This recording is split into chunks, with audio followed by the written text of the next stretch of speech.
6 team र महिलातर्फ 5 team गरी कुल 11 टिमको सहभागिता रहेको छ। प्रतियोगिताको 6औं चरणसम्म आइपुग्दा विदेशी टिमहरूले भाग लिनु हामीहरूको लागि सुखद पक्ष नै हो। एनसिएल 6औं टाइगर कप विदेशी टिम महिलातर्फ थाइल्यान्ड क्विन्स थाइल्यान्ड र पुरुषतर्फ मालदिभ्सको टिम प्रतिस्पर्धा गर्ने यहाँहरू सबैलाई जानकारी मैले अगाडि नै गराइसकेँ। त्यसै गरी महिलातर्फ Nepal police club, Nepal APF club, Tribhuvan army club, Tiptop new diamond youth sports club र थाइल्यान्ड क्विन्स थाइल्यान्डले सहभागिता जनाउनेछन् भने पुरुषतर्फ सहभागी टिमहरू Gandaki Pradesh volleyball Sangh Pokhara, Nepal police club, Nepal APF club, Tribhuvan army club, Parbat जिल्ला भलिबल संघ र मालदिभ्स भएका छन्। सबै समूह महिला पुरुषतर्फका टिमहरूलाई समान राशिको पुरस्कार व्यवस्था गरेका छौँ। यसपटक पुरस्कार राशिमा गत वर्षभन्दा अलिकति थोरै भए पनि हामीले वृद्धि गरेका छौँ।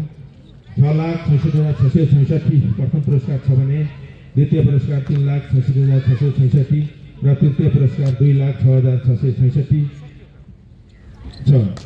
त्यसकारण हामीले यो सफल खेलाडीलाई उत्कृष्ट हुन सफल खेलाडीलाई 26,626 र विधागत खेलाडी साथीहरूलाई 11,666 सिल मेडलले हामीले सम्मान गर्नेछौँ।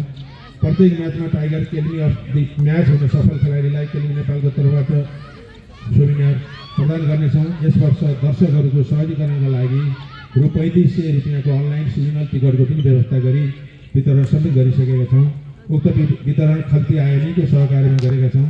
खर्च लाग्ने अनुमान हामीले गरेका छौँ भने उक्त रकम सञ्चालनका लागि नेपाल सरकार, प्रदेश सरकार, स्थानीय सरकार, अर्ध सरकारी विभिन्न सङ्घ संस्था एवं स्वदेश तथा विदेशमा रहनुभएका सम्पूर्ण भलिबल खेलप्रेमी महानुभावहरू साथै शुभचिन्तकहरूबाट आर्थिक सहयोगको प्रतिबद्धताएका छौँ। प्रतियोगिताबाट बचेको रकम सदा वर्ष चाहिँ यहाँहरूलाई जानकारी छ। स्वास्थ्य, शिक्षा, खेलकुद एवं सामाजिक क्षेत्रमा हामीले लगानी गरिरहेको कुरा मैले अगाडि नै स्मरण गराउनु अहिले हामीले मोडल पनि चेन्ज गरेको कुरा यहाँहरूले अगाडि देखिसक्नु भएको छ। ख्यातिप्राप्त राष्ट्रिय कलाकारहरूको समेत बेजोड परिस्थिति हामीले त्यो एक्स्ट्रा समयमा त्यसलाई पनि हामीले निरन्तरता दिनेछौँ। ज्येष्ठ नागरिक तथा फरक क्षमता भएको व्यक्तिहरूलाई खेल हेर्नको लागि हामीले कुर्सीको व्यवस्था गर्नेछौँ र उहाँहरूलाई निःशुल्क खेल हेर्ने कुरा पनि मैले खेल देखाउने कुरा पनि मैले जानकारी गराउन चाहन्छु। प्रतियोगितामा सुरक्षा व्यवस्था मिलाउन तथा मध्यनजर गर्दै वडा प्रहरी कार्यालय रामबजारलाई हामीले जिम्मेवारी प्रदान गरिसकेका छौँ। दर्शक महानुभावहरूलाई सुरक्षा व्यवस्थापन मिलाउन तथा सहज रूपमा खेल मैदानमा प्रवेश गर्न सुरक्षा संयोजक वीरेन्द्र खड्काज्यूलाई सहयोग तोकिएको छ। प्रतियोगितालाई समयानुकूल डिजिटल प्रविधि मैत्री बनाउँदै प्रतियोगिता स्थलमा LED स्क्रिन, डिजिटल बोर्डको व्यवस्था गत वर्षसम्म हामीले एउटा मात्रै राखेका थियौँ। अहिले स्टेजमै दुवैतिर हामीले डिजिटल बोर्डको पनि व्यवस्था गरेको कुरा यहाँहरूलाई जानकारी गराउन चाहन्छु। अन्तर्राष्ट्रिय स्तरमा चिनाउन भूमिका खेलेको विश्वास लिएका छौँ। यसपटक ख्यातिप्राप्त मिडिया कान्तिपुर टेलिभिजनले प्रत्यक्ष प्रसारण गर्ने गरी सम्झौता भइसकेको कुरा पनि म राख्न चाहन्छु। प्रतियोगिता पोखरा नेपाल मेरो आफ्नै अध्यक्षतामा 107 सदस्यीय मूल आयोजक समिति गठन गरिनुका साथै विभिन्न 14 उपसमितिहरू गठन गरेर तयारी अघि बढाई आज हामी अन्तिम प्रेस मिटमा छौँ। यस वर्ष प्रतियोगिताको संयोजक संस्थाका सदस्य राजकुमार गुरुङ र सहसंयोजक डोलराज पोखरेललाई हामीले बनाएका छौँ। अन्तमा प्रतियोगितालाई भव्यसँगै मर्यादित रूपमा अघि बढाउन स्वदेश तथा विदेशमा रहनुभएका खेलप्रेमी भलिबलप्रेमी महानुभावहरूलाई आग्रह गर्दै राजनीतिकर्मी, स्थानीय तह, स्थानीय प्रशासन, सुरक्षाकर्मी, उद्योग व्यापारी, नागरिक समाज, विभिन्न सङ्घ संस्था, विभिन्न खेल सङ्घ जस्तै विगत वर्षहरूमा चाहिँ आर्थिक, भौतिक एवं नैतिक रूपमा सहयोग गर्नुहुने सम्पूर्णलाई हार्दिक आभार व्यक्त गर्न चाहन्छौँ। क्लबको हाम्रो कोच जिल्ला पनि हामीले सल्लाह गरौँ, सोध्यौँ। अन्तिम आवरसम्म हामी भाग लिन्छौँ। विदेशी 3 जना खेलाडी, इन्डियाको 3 जना खेलाडीहरू हामीले भनिसकेको छु, आउँदै हुनुहुन्छ भन्नुभयो। उहाँहरूलाई पनि यो क्लोज गेममा परेको हुनाले छोड्न नमिल्ने भन्ने जानकारी आएर अन्तिममा अब हामी नेपालीहरू मात्रै कसरी खेल्ने भन्ने कुराहरू पनि उहाँले उठाउनु भयो। खेल खेल्नको लागि भन्दा पनि प्रतिस्पर्धाको लागि अलिकति रोमान्टिक पनि होस् भन्ने उद्देश्यले उहाँहरूले यो पटक चाहिँ खेलाडीहरूको कम्युनिकेसन नमिलेको कारणले भाग लिन असमर्थ हुनुभयो। हाम्रो क्याप्टन यहाँ यो संस्थाको सदस्य नेपाली महिला भलिबलको क्याप्टन अरुणा साई, मैले उहाँलाई पनि अनुरोध गरेँ हामी सबै साथीहरूले बसेर अब चेन्नईको 3 जना खेलाडीहरू यदि नेपालमा हाम्रो आयोजकको तर्फबाट खेल्न आउनुहुन्छ भने उहाँहरू 3 जना हामीले जिकाउँ र बुटवलको टिम र हाम्रो तपाईँ क्याप्टन सहितको टिम एउटा सहभागी गराउँ। गत वर्ष जस्तै थाइल्यान्डको 3 जना महिला खेलाडी साथीहरू ल्याएर हामीले जसरी भाग लिएर हामी विजेता भयौँ त्यसरी नै गरौँ भन्ने अभिप्रायले हामीले त्यसलाई पनि प्रयास गऱ्यौँ। चेन्नईबाट नेपाल आउनको लागि अलिकति प्राविधिक र कानुनी कठिनाइ परेको कारणले र हाम्रो पनि यहाँ समय छोटो भएको कारणले यो पटक हामी यी दुईटा टिमहरूलाई भाग लिनको लागि असमर्थ भयौँ। मैले अगाडि नै यहाँहरूलाई जानकारी गराएँ। समयमै भन्दा पनि 6 महिना अगाडि भन्दा पनि अहिले लास्ट आवरमा आएर हामीलाई अलिकति समस्या परेको कारणले महिलातर्फ 5 टिम, पुरुषतर्फ 6 टिम। त्यो बेला मैले हजुरहरूलाई फेरि पनि जानकारी गराउन चाहिँ हामीलाई अझ नेपाल पुलिसको टिम, महिला टिम अझै पनि आउन खोजिराखेका थिएन। हामीले धेरै रिक्वेस्ट नेपाल भलिबल सङ्घ मार्फत हामी आफैले पनि रिक्वेस्ट गरेर उहाँहरू यहाँ फाइनल खेलेर उहाँहरू मालदिप्समा काबा गेम खेल्न जाने भएको कारणले अलिकति टाइम कम्युनिकेसन नमिल्ने भएर चाँडो जान खोज्नु भएको थियो।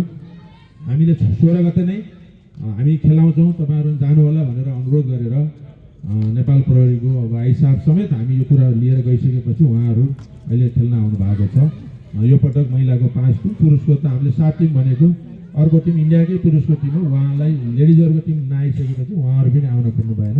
त्यसकारण चाहिँ हामीले पुरुषतर्फ 6 र महिलातर्फ 5 टिम भनेर आज घोषणा गरिसकेका छौँ। किन आयो भन्ने सन्दर्भमा यो हाम्रो अहिलेको प्रतियोगिताको आजभन्दा ठ्याक्कै 20 दिन अगाडि नेपाल भलिबल सङ्घको आयोजनामा NBA कप काठमाडौँको त्रिपुरेश्वर रङ्गमैदानमा सुरु भएको थियो। त्यो राष्ट्रिय गेममा टिपटप हेयर नेपालले भाग लियो र मैले पनि पत्र पठाइसकेँ हाम्रो संस्थाको तर्फबाट। उहाँहरूको टिमले के भन्नुभयो भने, उहाँहरू साथीहरूले के भन्नुभयो भने, अब हामी एउटै महिनामा 2टा म्याच खेल्न पर्ने भयो। हरेक हिसाबले हामीलाई कठिनाइ पनि भयो। अब विशेष गरेर आर्थिक रूपमा पनि कठिनाइ भयो। यो पटकलाई हामी अलि असमर्थ भयौँ अध्यक्षज्यू भनेर त्यहाँको अध्यक्षले मलाई रिक्वेस्ट गर्नुभयो र तिनै खेलाडी त्यही टिम हो। अहिले हामीले टिपटप हेल्नेबालको नाउँमा पर्वत जिल्ला भलिबल सङ्घले हामी उहाँहरूलाई राख्छौँ, पाल्छौँ, खेलाउँछौँ भनेर हामीलाई अनुरोध गरेको कारणले आइकन खेल हो, यसलाई ब्रान्डको रूपमा स्थापना गर्नैपर्छ। टिपटप हेल नेपाल पनि एउटा नेपालमा आएर विदेशी खेलाडी ल्याएर एउटा भलिबलमा राम्रो एउटा विजेता भएरै क्वालिफाइड भएरै गएको टिम हो। मालदिप्स पनि खेलेर आएको टिम हो। त्यसकारण त्यही साथीहरूलाई पर्वत जिल्ला भलिबल सङ्घले अनत्त लिनुभयो र हामीले उहाँलाई यो पटक चाहिँ त्यही टिमलाई ल्याएर खेलाउनुहोस् न भनेर अनुरोध गरेर खेलाउन लागेको चाहिँ हो। धन्यवाद। गण्डकी प्रदेश भलिबल सङ्घको अध्यक्ष पनि हिजो मात्रै जापानबाट आउनु भएको छ, नवीन गुरुङ। यता दायाँतर्फ यहाँहरूले भन्नुभयो रेफ्री डेलिगेट, संयोजक र गण्डकी प्रदेश भलिबल सङ्घको महासचिव उहाँ आफै हुनुहुन्छ। यी दुईटाको जवाब महासचिवले दिनुहुन्छ। धन्यवाद। किन विवादित हुन्छ टाइगर कपमा टेक्निकल पार्ट? मैले सुरुको संस्करणदेखि नै अहिले 6औँ संस्करणसम्म as a referee delegate, as a technical डेलिगेटको रूपमा मैले आफ्नो बागडोर सम्हाल्दै आएको छु र यो 6औँ संस्करणको यो टेक्निकल पार्टको सम्हाल्ने जुन अवसर मैले प्राप्त गरेको छु, विशेष गरी नेपाल भलिबल सङ्घ र सिङ्गो टाइगर ग्रुपप्रति म हार्दिक आभार व्यक्त गर्न चाहन्छु।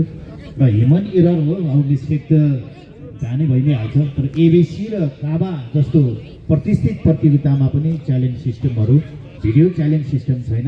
यसमा यस्तो तन्तलातुरो घाममा र यत्रो अडियन्सको बिचमा हामीले गेम खेलाउँदाखेरि भवि तपाईँ कतै त चुक्न सकिहाल्छ। यो ह्युमन एरर हो, नो इज पर्फेक्ट होइन। त्यसमा चाहिँ यसलाई ठुलो इस्युको रूपमा हामीले लिनु हुँदैन, यसलाई चाहिँ पोजिटिभली लिनुपर्छ। र अहिलेको यो संस्करणसम्म आइपुग्दाखेरि हामीले भव्य र सभ्य रूपमै हामीले अहिलेसम्म सम्पन्न गर्दै आएका छौँ। र कुनै पनि प्रतियोगितामा सानो अलिकति विवाद यताउताको त्यो भइ नै हाल्छ, त्यो नर्मल कुरा हो। र अहिले यो 6औँ संस्करणको टाइगर कपको लागि हामीले विदेशी रेफ्रीहरूलाई पनि हामीले निमन्त्रणा गरेका थियौँ। इन्डियाबाट पनि एकजना इन्टरनेसनल लेभलको रेफ्रीलाई हामीले माग गरेका थियौँ। तथापि इन्डियामा नेसनल लिगहरू सम्पन्न भइराख्दाखेरि अहिले चलिराखेको छ, त्यसले गर्दाखेरि इन्डियाबाट हामीले इन्टरनेसनल रेफ्री ल्याउन असमर्थ रह्यौँ। र मालदिप्स सिङ्गो मालदिप्सको नेसनल टिमले यो पार्टिसिपेट गर्दाखेरि हाम्रो काबा अन्तर्गतको थुप्रै प्रतियोगिताहरूमा, प्रतिष्ठित प्रतियोगिताहरूमा as a referee delegate, as a technical डेलिगेटको रूपमा आफ्नो अनुभव लिइसक्नुभएका सिनियर मोस्ट रेफ्री, काबा रेफ्री कमिसनको पनि एउटा मेम्बर मिस्टर अहमेद सलिम कुन्डीले हामीले यो प्रतियोगितामा एज अ न्युट्रल रेफ्रीको रूपमा हामीले झिकाएका छौँ। र नेपालमा रहेका अन्य हामी 3 जना इन्टरनेसनल रेफ्रीले अहिले प्रत्येक म्याचहरू हाम्रो इन्टरनेसनल रेफ्रीले नै ह्यान्डल गर्नेछौँ। तसर्थ जहाँसम्म लाग्छ आई होप अब एउटा अपेक्षाकृत गरौँ, अब यो प्रतियोगिता विगतका टुर्नामेन्टहरूमा भन्दा, विगतका संस्करणहरूभन्दा योपालि अझै हामीले चाहिँ यो प्रतियोगितालाई भव्य र सभ्य रूपमा निष्पक्ष तरिकाले हामी सम्पन्न गर्नेछौँ भन्ने हाम्रो चाहिँ अभिलाषा छ। यसमा